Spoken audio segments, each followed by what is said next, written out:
بسم الله الرحمن الرحيم. ولقائلنا أن يمنع توقف التعدد والتكسر على التغاير بمعنى جواز الانفكاك للقطع بأن مراتب الأعداد من الواحد والاثنين والثلاثة إلى غير ذلك متعددة متكسرة، مع أن البعض جزء من البعض والجزء لا يغاير الكل. ولقائل اشتد یو قائل لرا چې منع کی توقف د تعدد او د تکسر. منع کی څه شی؟ توقف د تعدد، دا معنا چې دا تکسر او تعدد موقوف دی په چا باندې؟ په تغایر باندې، بمعنى جواز الانفکاک، په معنا د چا سره؟ په معنا د جواز الانفکاک سره، چې د دې شي د دې شي نه انفکاک څه شی دی؟ جائز دی. په دې ځکه طالبه دا د چې مخکې کومه خبره وکړله او وی ویل چې دلته یو اعتراض دی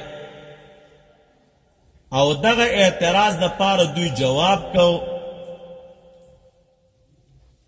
جوابو نو هغه جواب ده او هلته راغله. عبارت ته یو ځل وګورئ، دا مخکې سره تړلی ده.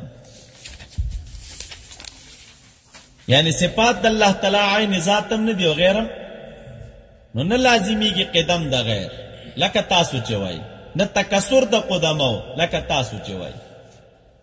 بیا خو تاسو ویل چې مذهب ستاسو د نصرانیانو سره یو شی دی، نو دی وی فرق شته. و ایل نصرانیانو اگر که په قدمو متغیرو باندې قول نه دی کړی، خو د دوی د قول نه دا معلومیږي. ولی؟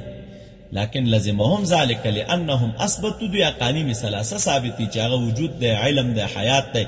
یو ته اب وی، بل ته ابن وی، بل ته روح القدس وی، او دوی ګمان کوي چې اقنوم د علم دا قد انتقل الى بدن عيسى، فجوزوا الانفكاك والانتقال فكانت ذوات متغيره. دوی جواز ورکړی چاته؟ اله انفکاک ته، اله او انتقال ته، چې دوی وایي چې د یو اقلوم نه چاته نقلیږي، نو چې جواز نقلیدو ته ورکړی او انفکاک ته ورکړی، نو فکانت ذوات متغیره. نو دا څه شی جوړیږي؟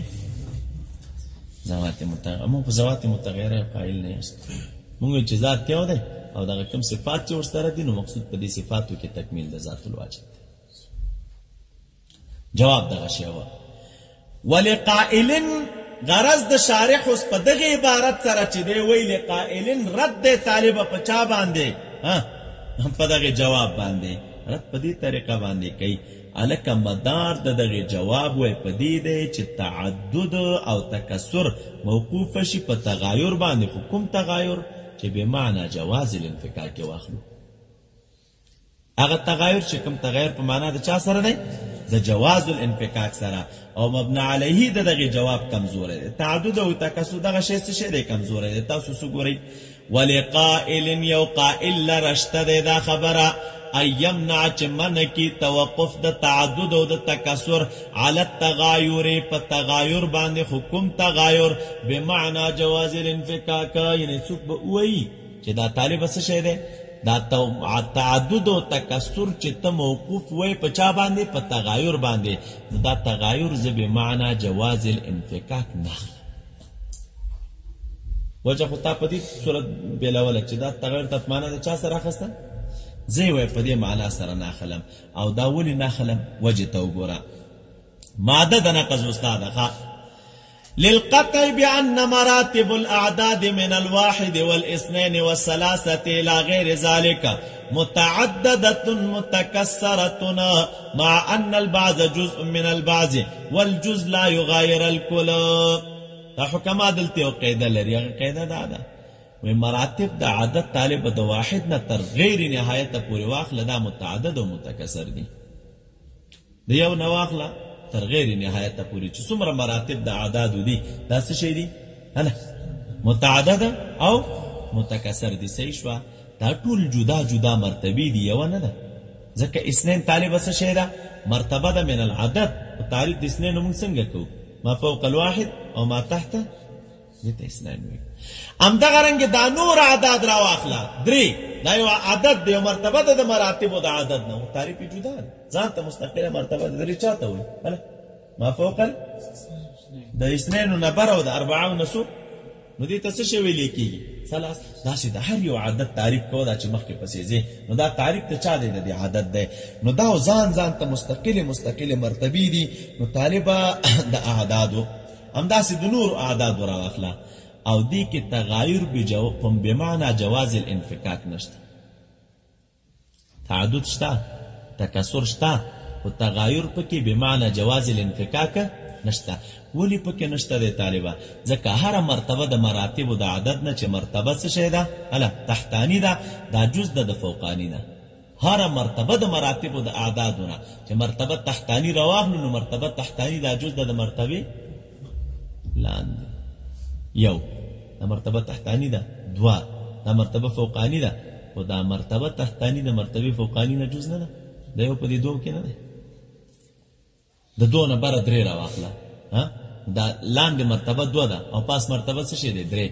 دا لاندې مرتبه چې 2 د مرتبه تحتانی دا جز د مرتبه فوقانی نه نه، 2 د 3 نه جز نه ده.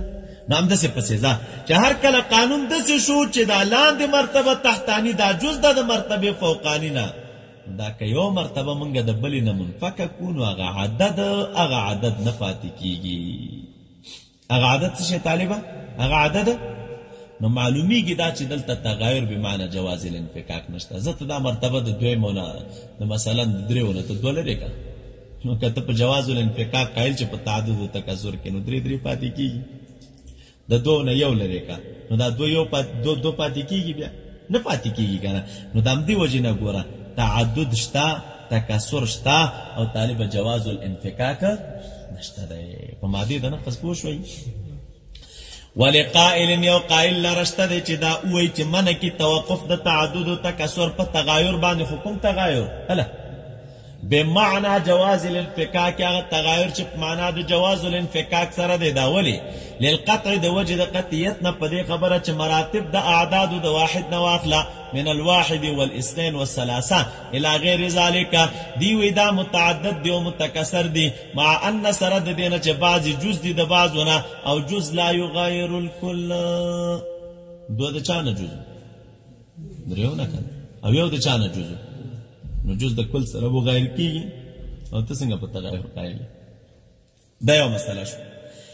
وايضا لا يتصور، یو اعتراض ور باندې بل هم کوي، هغه دا چې تاسو تعدد او تکسر چې دی موقوف ګڼئ په تغایر باندې. حکم تغایر بمعنى جواز الانفکاک. نو تاسې اهل سنت خوئ په عدد د صفاتو کې څه شی دی؟ خلاف. دا خلاف وروستو را روان دی، او خلاف داسې دی څوک کوئی صفات 7 دي او څوک کوئی صفات، دا اشاعره او د ماتوریدیو اختلاف دی پکې، څوک صفات 8 ګڼي او څوک صفات 2 ګڼي. ښه په یو صفت کې د دوی اختلاف دی چې دا صفت التکوین دی. څوک وایي دا د صفاتو حقیقیه او د الله تعالی نه دی لکه ماتوریدیه، او څوک وایي نه دی، ځکه تکوین ویلی شي اخراج شیء من العدم الى الوجود، او اخراج نسبت دی په مابین د مخرج او مخرج کې. اخراج نسبت په مابین د چا کې؟ د مخرج او مخرج کې. مخرج الله تعالی دی او مخرج هغه ممکن دی، او نسبت د یو جانب صفت نه وي، بلکې دا صفت د چا وي؟ د مجموع الطرفین وي.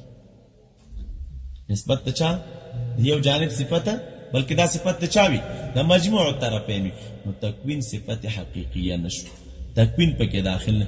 او څوک وایي چې تکوین هم په صفاتو کې دی، ځکه تکوین عبارت دی د چا نه؟ د دغه اخراج نه نه دی، بلکې تکوین وایي مبدأ الاخراج نه عبارت دی. د چا نه؟ دې کې خبره نشته دی، هغه خپله را روانه ده چې تکوین د چا نه عبارت دی، څه کوو څه نه کوو.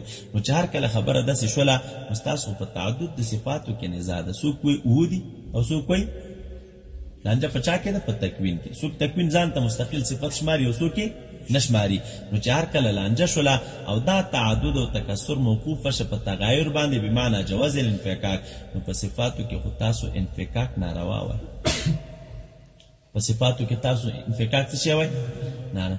نو بیا خو صفات تاسو په نسبت متعدد نشو، تاسو نزاع تعدد د صفاتو کې شته، نو بیا دا نزاع چې د څه شي کېږي؟ نه صحیح کېږي، ځکه تاسو تعدد او تکسر موقوف په چا باندې وای؟ په تغایر باندې بمعنى جواز الانفکاک او تاسو انفکاک د صفاتو د ذات الله تعالی نه هم ناروا وای او یو صفت د بل نه هم څه شی وای ناروا وای ځکه دی وای چې دا صفات الله تعالی د ذات نه څه شی کیږي نه مغایر کیږي نه ترې جدا کیږي او سره د دې نه تاسو وای چې کوم شي کې تعدد او تکثر وي هغه بنا دی په تغایر باندې او هغه تغایر راځي بمعنى جواز الانفکاک د خدای تعالی صفت شته خو د دې صفاتو انفکاک د باری تعالی نه کیږي او سره د دې چې تعدد او تکثر په صفاتو کې شته تعدد او تکثر په چا کې شته نو تاسو وایئ چې کوم شي کې تعدد او تکثر وي هغه موقوف په تغایر باندې او تغایر بمعنى جواز الانفکاک نو په صفاتو کې تغایر شته او تغایر ته موقوف وي په چا باندې په معنی جواز الانفکاک نو ولې انفکاک د صفاتو د باری تعالی نه صحیح بلې ته ګورئ ها و ایضا لا يتصور دی ویم د قرنګ نه متصور کیږي نظام اهل سنت فی کثرت صفات و تعددها متغایره كانت و متغایره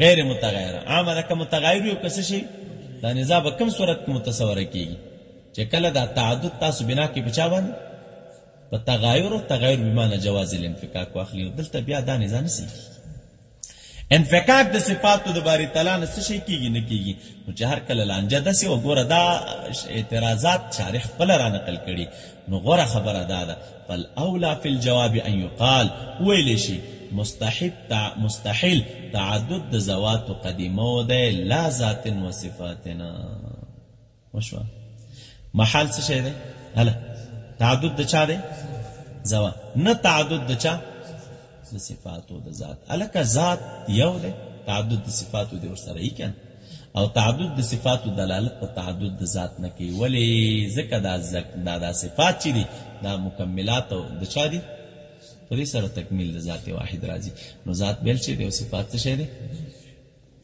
مسله باندې ان شاء الله تاسو پوښولئ وَأَلَّا يَشْتَرِ أَوْ جُرَتْ يُنَكْ عَلَى الْقَوْلِ بِكَوْنِ صِفَاتِ واجبة الوجود لذاتها دا سیدیم څوک نه وایي چې صفات واجب الوجود دي خو لذاتها واجب الوجود څه معنی وجود او لذاتها یعنی دا وجود ضروری دی نو دا وجود چې ضروری دی نو دا تقاضا د ذات دا سید څوک نه وایي بلکې دا وایي چې صفات واجب الوجود دي خو لغیرها دا وجود څه شی دی ضروری دی خو د وجه د غیر نه چې غیر څوک دی ذات او د دې وجود ولی ضروری دی ځکه په دې صفاتو سره تکمیل د ذات راځي تکمیل د چا راځي طالبان مسله باندې پوښولئ تاسو بل یقال بلکې دی ویلی شي چې هو واجبه لغیرها دا واجب څه شی دی واجبه بل يقال هي واجبه خو لا لغیرها بل لما ليس عينها ولا غيرها أعني ذات الله تعالى وتقدسا ويكون هذا مراد من قال او دا به مراد دا هغه چاشي چې څوک وایي چې څه شی ده هله چې واجب الوجود لذاته هو الله تعالى وصفاته سمانه يعني انها واجبة لذات الله تعالى وتقدسا واما في نفسها فهي ممكنة ولا استحالة في قدم الممكن دا ممکن پا قدم کی کم استحالة نشتا ده اذا كان قائما بذات القديم واجبا به غير منفصل عنه چکل دا سشیوی حالا قائمی تر ذات تا چا پوری ممکن ده و دا ذات تا قدیم پوری قائم ده واجبا به واجب ده پا غبان یعنی دا وجوبی دا وجه دا غن راغله بنفسها چه خپل ورطاو پوری نممکن ده وجوبی دا چا نراغله دا وجه دا غیر نراغله غیر منفصل دی عنه دا غنا جدا کیگی نا نو چه نجدا کیگی نو قانون داشا چه فلیس کل قدیم